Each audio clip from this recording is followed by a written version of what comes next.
there, everybody. Welcome to today's Art of Procurement Industry webinar. My name is Kelly Barner. I'm so glad you've joined us either live or later on demand. Thank you in advance for being willing to spend a little bit of time with us. Today's session is going to be something of a diagnostic, but with some solutions rolled in. We're going to be looking at signs your intake-to-procure process might be broken and how to fix it. Now, before I tell you a little bit more, not only about our topic, but also our speakers for today, I want to give you a quick orientation to how we run these sessions and the role that you're going to play in the next 45 minutes. So the first big thing you'll notice, there are no slides. This is something like a live interactive video podcast, something that Art of Procurement is known for. So all of our conversation today is certainly pre-thought through, but it's going to be a live and interactive conversation. And so that's where you come in. If you look at the right-hand side of your screen, you'll see a nice big chat box.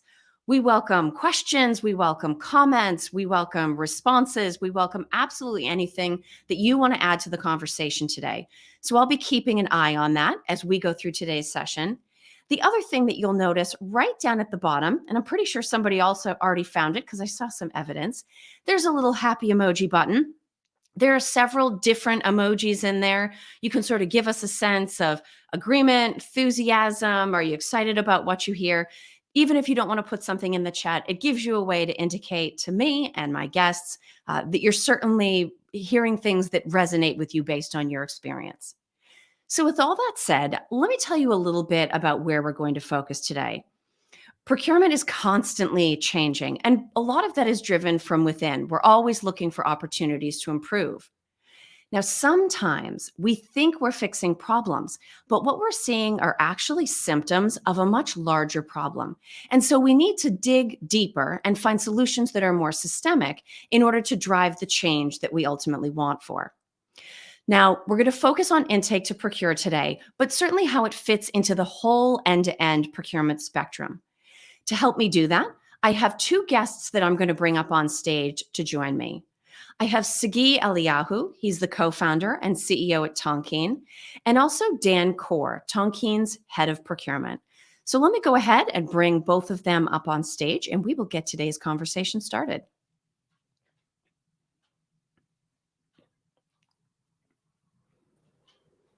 Hi, Sagi. Thanks for being with us.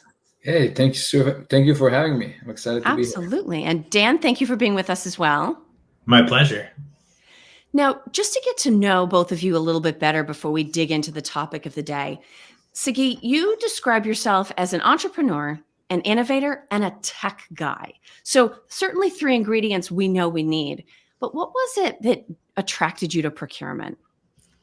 Well, thank you. And well, good to see everyone, and excited for the conversation. What brought me to procurement? Well, the long story short really is Tonkean. We started about 8.5 years now, and I've been in enterprise software and technology my entire career. And I was always attracted to operations, efficiency, how we spend our time better, and on the things that matters. And that can lead you to a lot of, different problem statements or things, to solve. But for me, what the spark kind of led me to start Tonkean was the idea that business processes are not about data, they're about people. Yeah. But 100% of software, I felt, is very much focused on the data aspect of it. When you look at how a company runs and, back office processes, front office processes, but in general, like, what are people spending time on? We spend too much time just as individuals, filling information in systems that we don't actually know what they're about, or following processes that we don't understand. And so as we start the company and start to work with big enterprises, we saw like, I actually procurement sort of found us in a way. Oh, now you're backing into our question. Did you find procurement or did procurement find you? It's the first time we've done it organizationally, that procurement came and found the business idea at the heart of Tonkean. I think that's officially a first. Yeah, it's true though, because if you think about where do we get the biggest, gap in what we're trying to achieve versus what people understand or care about, is those processes like procurement that are incredibly important for the business success, Yeah. but are very most of the companies uneducated or misunderstanding really many times that part. And so that bridge is really what we started the company for. Yeah. And so when we found procurement, or procurement found us, we felt like this is an area where we can make a lot of impact. Absolutely. Now, Dan, you have a really broad procurement background. You've worked in both the private and public sectors. You've built procurement teams, but then you've also helped existing procurement teams grow and mature. I'm interested from your background experience, what's the biggest difference between building a team from scratch and helping an existing team grow and scale effectively? Yeah, Kelly, thanks so much, and really excited to be here today. I think the difference between building and growing, the underlying thread is it's all about people, process, and technology. And those three things are the foundation of both the build and the grow phases. And in the build phase, you're establishing your processes, you're establishing your tech stack, you're establishing your people. In the grow phase, you're dialing those in, you're enhancing, you're refining, you're making them really, really optimized. Yeah. In the beginning, when you're building out that people part of it, you're recruiting, you're going out and you're finding the best possible people. But in the grow phase, how do you develop them? How do you guide their career? How do you make them truly seen as business partners and not just that procurement person? When it comes to setting things up, you try to build for scale. You try to forecast and look into the future. What does my company need today? But how can I build a tech stack and processes and policies that do scale? And as much as I like to think that I've built really great processes and systems in the past, things change, companies change, goals change, the market, technology changes, and you have to pivot. And it's interesting because people often ask, do you think you've ever run an organization that had world-class procurement? Or have you ever worked somewhere that was world-class? And I would say no. And I would say no one ever will and no one ever does, because it's such a fluid environment. We have to constantly pivot. We have to constantly make sure that we're staying abreast of what's going on. And I don't think world-class is something we achieve. I think it's something that we aspire to. So when it comes to building versus growing, I think it really comes down to setting that foundation versus enhancing and optimizing it. Yeah. Well, and it's interesting that you put it that way. I love sort of the aspirational idea that nobody will ever truly achieve world class because the goalpost keeps moving. I think that applies to procurement technology as well. I mean, not new, right? We've had source to pay, we've had e-sourcing, we've had auctions for a really long time. But it hasn't been until the last couple of years that we started to hear more about intake. Sagi, why would you say that it seems like all of a sudden we're hearing so much, not just about the intake to procure process, but about the technologies that can support and improve it? I sometimes I think about it as almost like the perfect storm, if you will. I think when you investigate or like trying to learn trends or like what is the next big wave, how do you kind of understand where to invest and what is like a hoax and just like a flashy fashion versus a meaningful shift. You have to kind of zoom out and think about the different things, and it's rarely that one area actually would create this new wave of things. So if it only comes from one thing, it's likely a fashion. So what happens with intake, in my perspective, specifically for procurement, is really a combination of, in one hand, the economy, the supply chain issues that were there. There's the focus of spend, and I'm sure Dan can talk more about that. As he was in the seat when some of those happens in the last few years. But then at the same time, and I'll talk a little bit more about the technology side of it, a maturity that has to be hit from people. So like the old phrase of digital transformation, where just like how many companies now do have a P2P system or a actual digital way to manage the downstream of it. So you can now ask yourself, like, what is our upstream solution. But the third one is also, I think, a refocus of what I think about as experience, or user experience, if you will. Because I think something you cannot ignore is the wave of ChatGPT and like AI. Yeah. And I think most of the time people talk about it from like, oh, AI, will change everything, and and will take everyone's job, or if you're a pessimist, or will create a brand new feature if you're an optimist. But those conversations are really about sort of that concept of general, artificial general AI. I think when it comes to the immediate impact, I think people expectations just change. Yeah. When you see a chatbot that you can say whatever you want to it and it can interact with you, that feels like a night and day from an endless amount of forms that you need to fill in, and kind of like read FAQ docs and all that stuff, and policy docs. That shift was the fastest we've ever seen it, with its impact on how business users expectation changed. It actually even affected business user expectations more than it affected consumer expectations. And so I think the combination of those three really sort of like open up the question of why, how do you get people to follow your process? What do you need them to do? What is their expectations?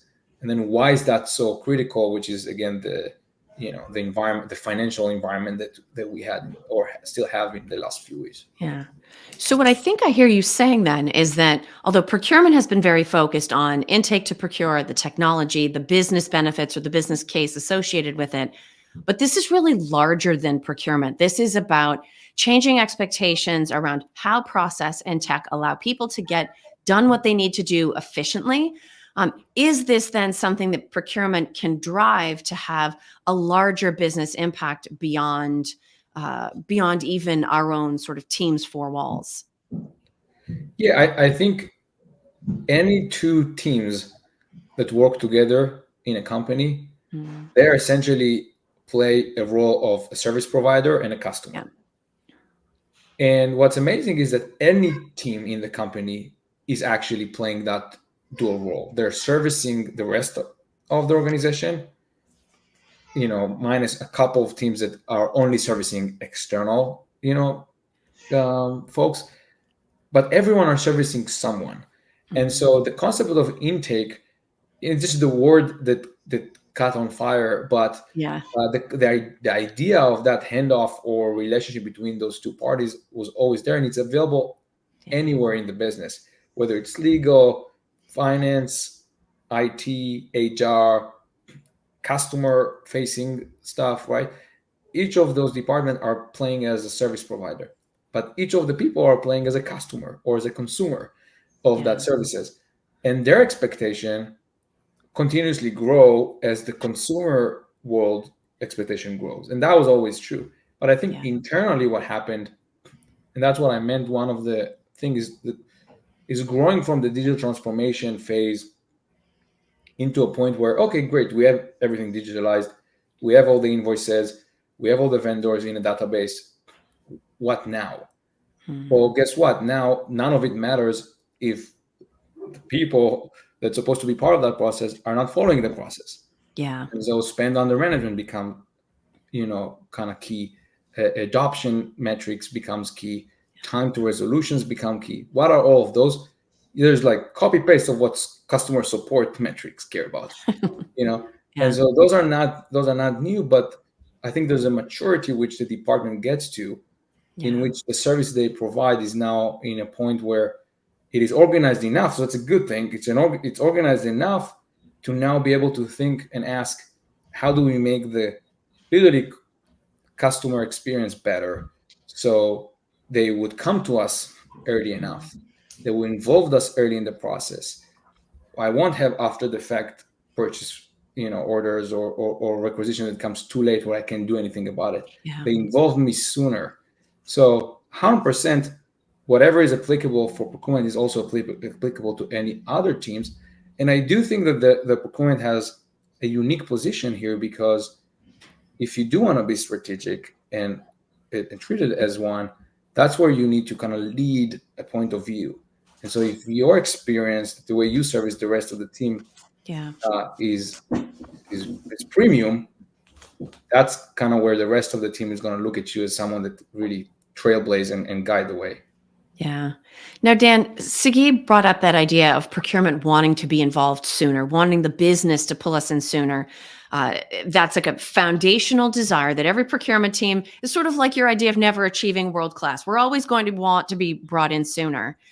When you think about what process steps, relationships, handoffs, what work do you typically describe as being covered by the intake to procure process? That's a great question, Kelly. And that early engagement, that's definitely the holy grail in procurement. As far as what the intake process encompasses, intake is about collecting data and information. And that is what sets the table for you to do a really good job procuring and sourcing the goods and services that your stakeholders need. Yeah. So the more thoughtful and the more dynamic an intake process can be, the better data you have to go get those things your stakeholders need in a timely manner at the right price with the right level of quality.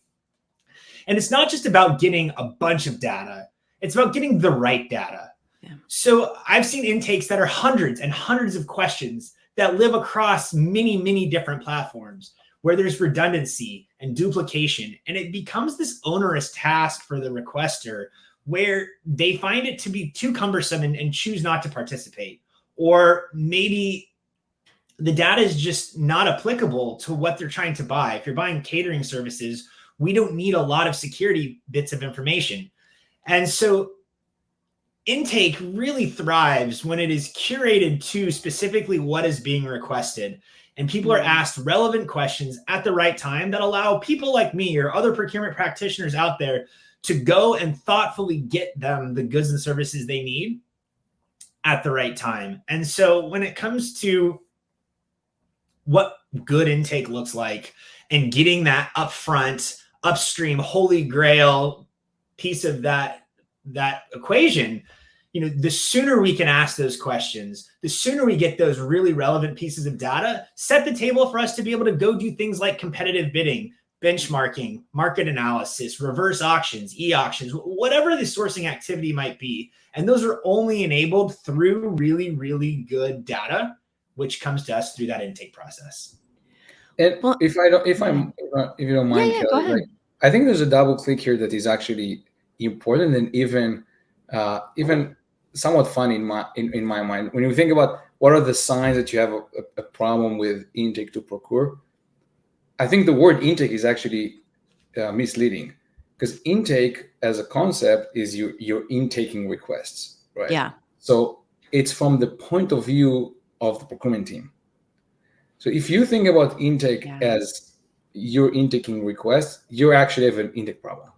Yeah. Because the issue of intake, or the issue that intake technologies and methodologies are trying to solve, is the opposite. Is what is the value that the requester is getting out of this process? A very simple thing, if I connect to Dan's point, right? Of course, what I want, if I'm a salesperson, for example, I want the most information I can get from someone that's filling a form on my website so I can interact with them correctly. Similar to how, a procurement professional would want the most information they can get to help, But everyone knows that if you have in the website a form with 20 fields versus a form with one field, the conversion rate is going to be drastically different. Those are the same people. This is not different type of people. We are all the same people, right? And so just what is true there should be true here as well. So to Dan's point, if you can get the right questions, if you can get the best information, but with the minimum, impact on the requester, or the best experience, whatever you want to call it, that's really where that's the key is. There's no shortage of ticketing type of management tools. When you think about purchase requisitions, really they're no different than a ticket of work, right? So that is essentially what intake was. That wave that we've been discussing about is how do you get the adoption of this to be higher? Yeah. which means how do you add the layer in front of it that is not optimized for the data that you need, but is optimized for the people that you're trying to get the data from. Yeah. And that is a mind shift that I think is important. That's the only way for you to actually get access to the people earlier is because they get value. All they want is resolution. They don't care about the data or the process. They just want someone to help them, or they just want to follow the rules. And you want more of people that will come to you because they want help versus people that come to you just because they want to follow the rule. Yeah.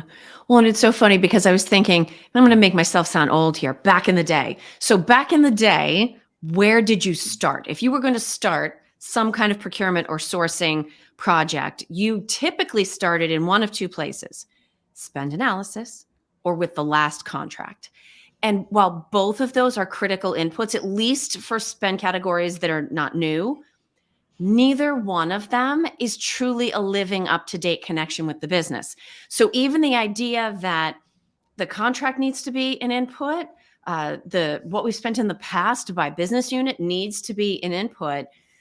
There's still this idea that, to your point about relationships, Sagi, if we don't start by immediately off the bat having a connection with the business, we are almost by definition going to head down the wrong road, because even without intending to, we're going to start to form conclusions and opinions and scope ideas based on what spend analysis tells us. And that's part of the picture, but not all of it. Now, you also mentioned symptoms. So I actually want to play a little bit of a game here. We're going to do a simple hand raise. I have a short list of things that procurement struggles with all the time. So raise your hand, both of you, if any of these things can be solved or improved with a better intake to procure. So contract compliance. All right. Poor stakeholder relationships. Slow speed to results. Info security risk. How about legal oversight? I'm just going to leave it up, Kelly. So starting in the right place ultimately makes it possible for us to end up where we want to be. Dan, we've talked about a whole bunch of different signs and symptoms. Based on your experience, if you had to pick one sort of category of issue that people should experience and go, I need to look more closely at my intake process, where would you focus? It's like a very obvious sign that there's an issue. I would look if your process is built for you as a procurement team, or if it's built for your customer. And I think that's where a lot of tools, and they're very good tools, they still exist in the market. I'm sure most of you use one of them, one flavor of them today. I know I still do. They're built for finance teams. They're built for procurement teams. But we are a small percentage of what actually touch those requests. Those requests are people out in your business that just want to do their jobs. And when they deviate from your process, it's not because they're trying to do something nefarious or they come to work with ill intent. Yeah. They're just trying to get their jobs done. So to answer your question, Kelly, you need to look at, is that process built for you, or is it built for the people that you're servicing? And at the end of the day, procurement is a support service. We exist to make sure the business has the right good or service to get their jobs done. We also exist to be guardians of a company's finance and to control the way spend leaves an organization. But that should be under the hood and not visible to our stakeholder. Yeah. That's something that we need to serve silently to finance. But we really need to look at, are we building processes? Are we using tools that are designed to make the business's life better and not our own? Yeah. Now, what are some things that I like the fact that you take it back to sort of who are procurement's internal customers and stakeholders? What are some things that we might hear from them? Like, for instance, I'm thinking something like, well, I just didn't know how to get started, right? What are some things like that procurement might hear, again, that would serve as signs or symptoms that intake is either a recognized or unrecognized issue? I've heard those reasons for the last 15 years, Kelly. And at first they used to bother me. People would say, I didn't know where to go, even though my policy was on the internet. I didn't know what to do, even though I hosted many lunch and learns, brown bags, webinars, you name it. I've tried to nail change management. And at the end of the day, people just don't have time to really dive into that. They expect the process to naturally work. Yeah. And if it doesn't, they're going to deviate from it, not out of ill intent again, but just to help them to do their jobs in the most effective way possible. People just want to do their jobs. And it's my job as a procurement person to empower them to do that successfully. Yeah. So certainly making it easier for people to know what to do to get the things and services they need is key. But Sagi, I imagine that improving intake to procure can generate benefits that procurement can bring to the leadership team or the C-suite as well. And I know, given the last few years, one of the top concerns for the C-suite has been risk.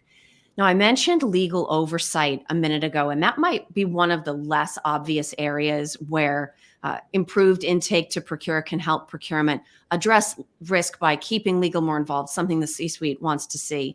Can you speak to addressing risk in sort of a conceptual way around how improving the data or the process in this area come together? Yeah, absolutely. Actually, I think, funny enough, the answer for this is not dissimilar than the answer I would give to the previous question. So I think one thing that, another word other than intake that the audience probably have heard a lot more of in the last couple of years is the concept of orchestration. And I think, and many times it comes together like intake orchestration. Mm-hmm. And I think the idea is trying to actually capture two concepts. One concept, back to the previous question, is, where people don't know, I didn't know where to go. Or, the reality of it is they don't know even what to ask many times. True. Okay. And this is important for the question about legal in a second, because if we think from a procurement point of view, oh, this is a sourcing request, this is not a requisition yet. Or, oh, no, this is actually, this is an existing vendor, so we just want to do this. Or, oh, no, this requires a supplier onboarding.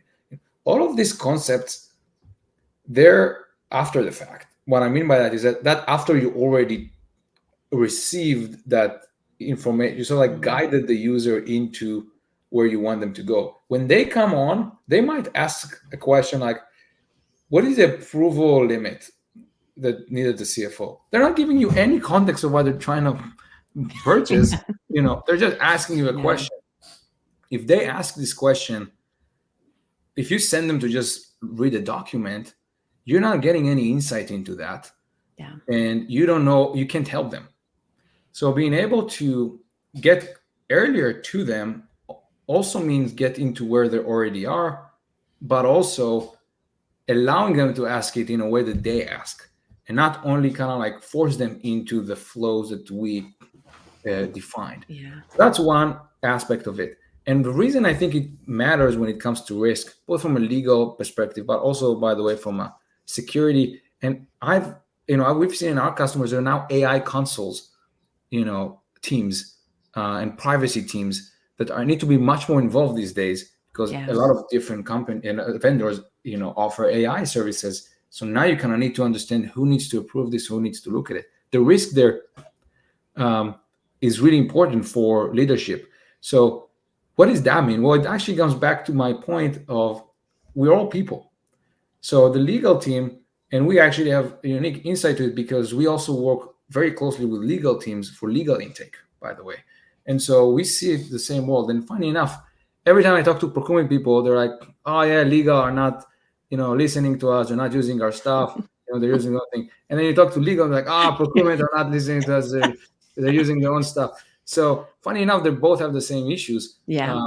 But it comes down to, similar, right? Like you want the minimum from those people, you want to bring them in the right time, and you want them to stay where they are without forcing change. So Dan said change management, and I think is an incredibly important point. Yeah.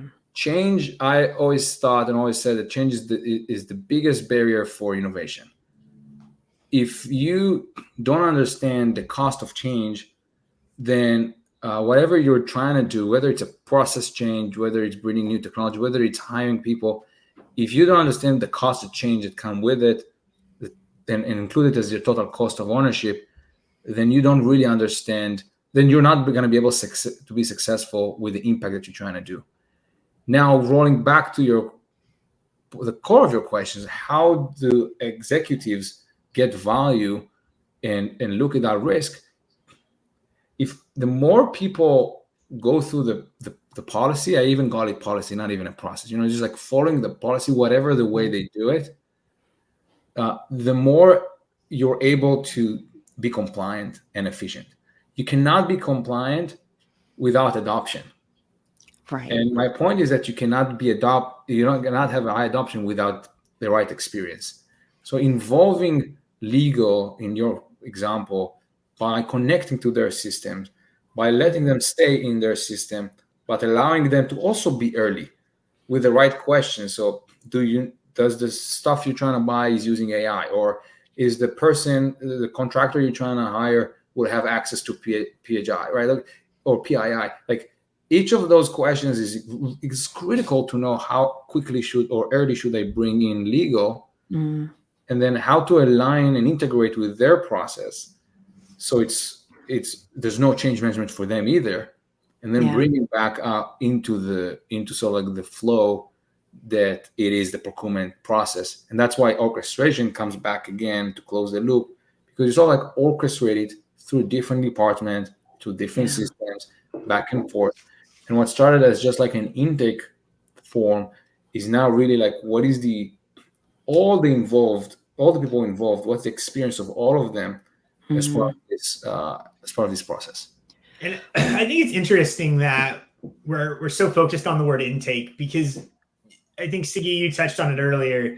Intake can mean a lot of things. And I think even 2-3 years ago, intake meant something fundamentally different in procurement than it does today. Intake used to mean kicking off that PR or collecting those bits of data that you need to go successfully execute a procurement activity. But now intake is so broad and so deep, and it involves, to your point, legal, privacy, security, finance, IT, and so on. So when we think about intake and adoption and change management, this isn't just a procurement issue. This is a company-wide issue. And with what people are procuring now, the level of complexity of SaaS, the level of complexity of the tools we have, intake is like an iceberg, where the word intake is the very tippy top. And it's this massive berg underneath that it's really critical that we nail it right away as early as possible, because it impacts almost the entire organization for certain commodities. Yeah. Now, Dan, as a follow-up to that, when you talk about addressing intake as early as possible, given your experience, I'm curious about how bringing in a process and enabling solution in this area might play a little bit differently in a relatively new procurement team, or a team that's starting to scale and build out, versus a relatively, if not fully mature, at least stable and already tech-enabled procurement organization. Is it significantly different in those two scenarios? Is it largely the same process with maybe different impact? How does the place in procurement's journey where they meet intake come into this? I don't think it's all that different for a 10-person startup to a 10,000-person enterprise level company. And I'm sure someone out there will hotly debate me on this, and I would love that opportunity. And the reason why I don't think it's that different is it's 2023, cresting to 2024. We are all digital natives at this point. We all have smartphones in our pockets. We all use a host of SaaS platforms. We all use Netflix and Spotify and Pandora and these different things. So when you go to work and you need to buy something, you need to follow a process, be it a teeny tiny brand new company or a massive, massive enterprise level Fortune 10 company. And so where you have these big organizations that may have established processes, established ways of doing things, these giant behemoth companies are still pivoting to make sure they're embracing and adopting the most exciting technology out there. Because not only do our employees have an expectation of cutting edge technologies, that is the experience they have in their everyday lives. At home, I go to eBay, I go to Amazon, in 2 clicks, I have something at my door. Then I go to work, and for some reason, it's so much more difficult for me to get the tools I need just to do my job. And that problem doesn't matter if you're a brand new organization or an established organization. We have to provide a service, a process, a way of working that meets our customers, our stakeholders, where they are. Not go read my policy at my 10,000 person company or go talk to this person at the 10-person startup. Yeah. It needs to be intuitive, and that is the expectation. And frankly, the technology exists. So if you're complaining or you're having issues with adoption, you need to look internally and say, my process is broken. And I'll be the first to admit, for a good 10 years of my career, I sat there and kicked my feet saying, people aren't adopting my process. Why don't they listen? And I was the problem. My process was the problem. I built something for me and not for them. And that is true at a teeny tiny brand new startup where you're a fledgling procurement organization, or if you're the biggest, most publicly traded company in the world. Those are not different environments in what we're talking about. Yeah, I think that's an excellent way of looking at it, Dan. I really appreciate so much of what you said there. And it actually reminds me, Sagi, of something that you said earlier, because I'm listening to Dan and I'm thinking, okay, I can put myself in those shoes. You said before it's about people, and people are people. And the reality is, whether it's talking to a person at a 10-person team or reading the policy at a 10,000-person team, neither one is happening, right? And so, Sagi, as we start to develop a vision, we've talked about symptoms, we've talked about challenges. As we start to think about solutions, we want to start with a vision for what good, healthy, impactful intake looks like. What are some of the things that procurement should think about as they start to set down their vision? I think two rule of thumbs that I think are useful is first, if like to Dan's point, first look inside, like, is your process actually before adoption, just like in general, do you even have the right process, right? It's not useful to put a pretty face on a bad process. Yeah. Okay. But assuming that you got to a point where you feel like your house is in order, it's really important to then understand the concept we talked about multiple times through this. I mentioned, change and adoption. Then I really like, use the word natural, intuitive. But I think the idea is really, this is not about us. This is about them, the customers, right? The customer's always right type of concept. Yeah. Where, I'll give you an example, real example from what we've seen from our customers, other companies we work with. So many think about, for example, integrating into an email inbox, procurement@company.com, as a nice to have. What I really care about is being able to see all my vendors and see, be able to have analysis on span. This is true, but what does any of it matter if you only have 50, 40, 30% spend under management, because people are just not going through your process? You're not going to have any spend analysis. You're not going to have any, your vendor management is going to be useless because it doesn't have the right suppliers with the right information. And then we ask, where do people go today? Where do people interact with you? Oh, they're just sending an email to procurement@company.com. So actually designing your process, what I call people first, is a key methodology. It's nothing to do with technology. It's understanding that what I'm trying to achieve is on one column, but the other one is like, what does the ROI of each of the people that are involved? So the person that asks something from me, the requester, what is their ROI? What they're trying to achieve? What do they care about? Where do they go? Where naturally do they go to? To go to email? Let them stay.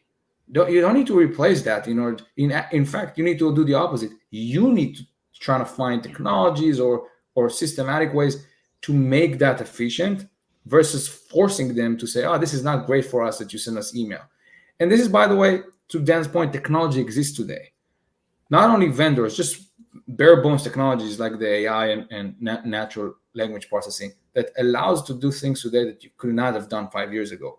So, that's one point. But again, it goes to your stakeholders. So if you're working with legal, you're working with finance, you're working with IT, where do they live? They don't live in email, maybe. By the way, lawyers do live in email, but like, where do IT live? Oh, they have their, their ticketing system. That's how they have their own process. They're happy about it. Integrate that to it. Like, think about it not as a after the fact, like integrations and user experience so many times is after the fact, after the data. That's what I'm saying. Like, instead of being process first, be people first. So like flip it on its head. This is where, and I kind of like finish my answer with that. For 8.5 years now, I've been telling operational people, different ops teams or different sort of like service provider teams. I keep saying that you guys are product people. You just don't know it yet. You're really trying to create a service. You're trying to create a solution. You're trying to create an experience that people needs to follow. You need the conversions. You need the adoption.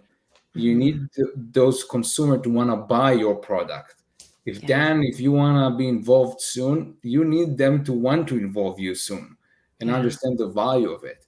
So I think this is like a methodology really before everything else. Before you look at technology, before you look at even your process, is understanding the priority really. Yeah. Now I can certainly see getting the right information up front, right, around its ability to set an effort in the right direction. But Dan, I wonder if we're able to take what Sagi just talked about and actually address a question that's come in the chat. Can it have the ultimate effect of actually accelerating the whole procurement process by starting us in the right place with the right business need, with the right information? Is it just shortening that piece at the beginning, or can it also have the effect that speed picks up and carries on throughout the rest of the procurement project? Yeah, absolutely. That type of momentum early on really not only continues through the process, but I think it even compounds through the process. The more speed and sense of urgency and excitement you have in building those intake processes and collecting that information and getting the right things allows the procurement professional to go out and leverage those cross-functional teams in a much more meaningful way. So now we have the opportunity to work with our CISO's office to really thoughtfully look into privacy and security risks. Now I can really partner with my IT leader or my CSO or CIO on does this belong in the tech stack? Do we really need this new piece of technology, or is there something that already exists in our environment that we can leverage? And so getting the right information at the right time and as early as possible is critical for reasons everyone on this call already understands. But I think it goes so much more in depth than that. And I touched on this earlier, but what I buy today versus what I was buying when I first started my career is very similar, yet very, very different. Yeah. And the goals of which I have to function today have fundamentally shifted. And so collecting that information and grouping in those new teammates, those new cross-functional partners, I think helps to drive momentum in a much more exciting way that makes procurement a place that is no longer a dreaded stop, but maybe even a stop that people are looking forward to because they know that by engaging procurement and following that really cool intuitive intake process that we've rolled out for them is going to empower them to get what they want when they want it, but it's going to eliminate so many other pain points for them. Because of that early engagement, I can loop in all of these other cross-functional teams. I can go out and do all of these other activities on their behalf that I maybe just didn't do before, not because I didn't want to, but I didn't have time, or I didn't even think to do them because I just didn't have the bandwidth because I had a much more archaic and slow process. Yeah. Now, to your point about gathering information, Dan, one of the other questions that's come in the chat is how procurement should think about the balance between all the details that we would want in a perfect world weighed against how much time realistically people are going to spend gathering information and adding it into a system. How does procurement think about that balance? Can I take this real quick, Dan? Yeah, please. Because this is where I think many people underestimate the shift that happened in the last couple of years from what technology can do. It just straight up could not have done it a few years ago. Okay, so this is like the days, prior to an iPhone, and then couple years after everyone now have an iPhone. That just changes the dynamic of where people consume information in the iPhone case. In what is going on with AI, and without being too technical or nerdy, from like a business outcome perspective, technology became or software became incredibly good now in understanding language. That means understanding what people want without asking them to do things in a very formatted way. So if before you had to ask a person, okay, you want to buy something, what category is it? What subcategory is it? What, location is it? Choose the right thing here and there, and really force the mental load on the person that's requesting. And best case scenario is surfacing them enough information to choose from. Sometimes it's worse, right? Sometimes there's nothing to choose for. It's all blank fields. But, best case, that have shifted drastically. Now, with the right tools, without a lot of pre-work, you can actually understand a lot more from a very simple sentence. If someone says, my monitor broke, like literally as you can automatically know that this is a commodity and what they're looking for is this thing, and then even suggest, like, from the catalog, here's the 2 monitors that you can choose. Just skip the entire thing. Know, like, what is their account, what is their billing thing. All of that can come from integrations from different tools, which also was not an obvious thing a few years ago, when not everything was digitalized. So there's a perfect storm of few technologies and the expectations and appetite from the end users to have patience to some. They prefer to talk to a machine and say, and the machine wrong sometimes, if it means that 9 out of 10 they don't need to fill the damn form. You know what I mean? If 9 out of 10, it will automatically fill it for them, and only 1 out of 10 they would need to say, no, that's not what I meant. Let me just fill the form. The experience is incredibly different. Yeah. So you hit on something pretty awesome, and it's the ability to service somebody with the most minimal amount of information. And to kind of circle back to that question, Kelly, is how do we prevent procurement from asking too many questions or getting the right information at the right time? And Sagi, to your example, someone could type in 2 words, monitor broken, 2 words. And because of the way technology works, I could creep into an asset management tool and I would know exactly what type of monitor they have. Then I could creep into a catalog tool and go order that and know exactly how much it costs. The next day, that person could have a new monitor on their front porch, having only typed 2 words in. So and look at the budget and look at the approvals totally, and all that stuff, and then make the purchase request behind the scene. So they wrote monitor broken, submit, and they're like, a new monitor is on the way for you. Here's the link for the tracking number. Like that. And that's how far you can get today. This is not future stuff. Yeah. Today, how far you can get. And I think that's a super simple example, commodity buying, but it scales to the most complex types of purchases. Maybe you need to buy cloud hosting from one of those 3-lettered acronym services. And that's a pretty complicated purchase. Yeah. But I can completely curate the type of questions that go to a person needing to buy that in a way that I never could before, which really eliminates the heavy lift. Because let's face it, buying cloud hosting services is going to require a few more questions or a few more words than just monitor broken. Yeah. But I no longer need to ask them their cost center because my technology knows the HRIS system and it knows what their cost center is. And no one really knows their cost center unless you're in finance or you buy a lot of stuff. Yeah. And so we're always going to need to ask questions. But because technology is so different than it was, to Sagi's point, 5 years ago, we can really prevent a lot of questions from coming up that are super important to be answered, but humans don't have to answer them anymore. Yeah. Machines can answer them. So now we're only asking humans to answer questions that their brains can answer. And frankly, these computers are so damn smart. they can probably answer more questions than my brain can answer at this point. It's also maybe last point, Kelly. Sure. I know we're coming close to time, but context, I think, is another something maybe a little bit more practical for people to grasp. Yeah. Is the idea of context, and I'll give you one example.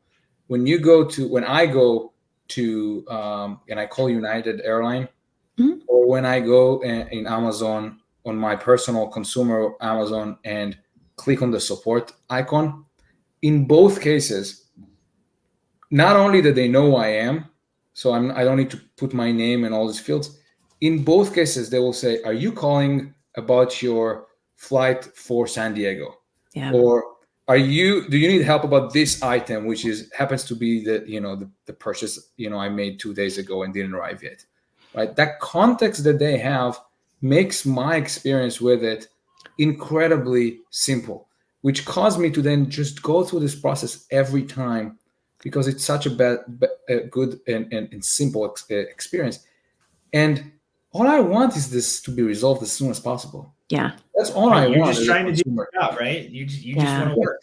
And then if they ask me follow-up questions at that point, like what was wrong with this item, and I can choose, the end result might be as this massive ticket that has all this information, to Dan's point, all of the Yeah. relevant thing, maybe even a score of the supplier that shows that 20% of orders from that suppliers got returned in the last month, stuff that I don't even know as a consumer.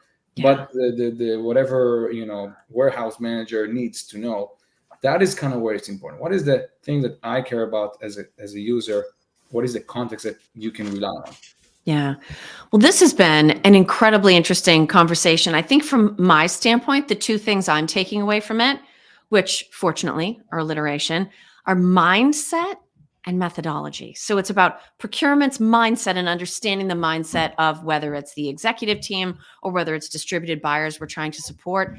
And then methodology, which to your point, Sagi, totally encompasses both process and technology. So Dan and Sagi, I want to thank both of you for the time and energy you put into this conversation. Super, super interesting. I love the fact that we're seeing evidence of all the progress that we've made from a technology standpoint. I also want to thank everybody that's joined us live today or is listening in on demand later in the future. Thank you to everybody that put some comments and questions into the chat. We're so glad that you were able to be with us. If you are interested in seeing about future events coming up on Art of Procurement, simply go to artofprocurement.com/calendar. And of course, I hope everybody has a very productive rest of their day. Thank you so much for joining us.